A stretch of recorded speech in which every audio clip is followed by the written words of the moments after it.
Passion aux jeunes, c'est l'objectif de René Florent, que l'on connaît mieux ici sous le pseudonyme Pilotin. Il est revenu au pays après quelques années de football professionnel. Aujourd'hui, il entraîne des jeunes et il essaye de leur transmettre justement cette passion du football. Des jeunes qui envisagent pour la plupart de devenir plus tard de grands joueurs. Le reportage et surtout le portrait d'Anaïs Gann. Dans le regard de René Florent, la passion d'un homme qui a foulé les grandes pelouses françaises. Ok, vas-y Julien, vas-y. L'entraîneur encourage les jeunes recrues pour booster leur motivation. Autrefois, c'était lui qui était à leur place, alors il sait quelles clés leur donner pour réussir. Les habituer à l'intensité, les habituer à être réguliers, les habituer à être ponctuels sur les heures et sur les exercices. Qu'un exercice qui dure 20 minutes, 20 minutes c'est 20 minutes. De temps en temps, cet ancien footballeur professionnel aime se replonger dans ses vieilles coupures de journaux et se remémorer le chemin parcouru. Je joue à l'Est en 83. Et ce match-là, c'est un match qui était très costaud, c'était un match d'hommes. Pour lui, tout commence lors de la qualification de son équipe pilotine en Coupe de France en 1978. Une finale que le Racing Club de Rivière-Pilote remporte face au Red Star de Paris.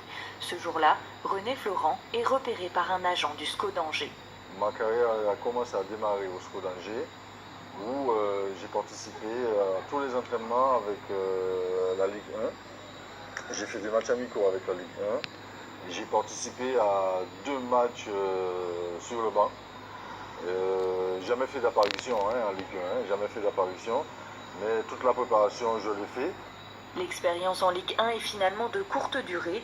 René Florent préfère redescendre en Ligue 2 dans le club d'Alès.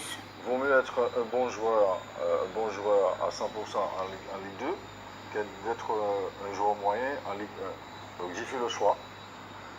Je préfère être sur le terrain que d'être remplaçant sur un banc. De temps en temps rentrer, ça ne m'intéresse pas. Donc j'ai fait le choix justement de choisir Alès. En 1987, la carrière du pilotin s'arrête brutalement. Une grave déchirure musculaire l'oblige à quitter la profession. C'est un regret que j'ai, mais en aller jusque-là aussi, c'est une satisfaction d'avoir fait partie d'un effectif jusqu'à la demi-finale de Coupe de France. Croyez-moi que voilà, j'ai vécu des très bons moments. Depuis, René Florent n'a jamais cessé de s'impliquer dans le monde du football, une passion qu'il emporte avec lui lors de son retour en Martinique en 2005. Avec l'association Jeunes Avenir Martinique, il crée alors un centre de perfectionnement technique en football, une formation complémentaire pour donner les meilleures bases aux licenciés. Remotiver ces jeunes, revaloriser leur personnalité, leur aussi collectif. Et ce que je souhaiterais, c'est que le niveau du football martiniquais puisse redémarrer, mais ça c'est tout un ensemble.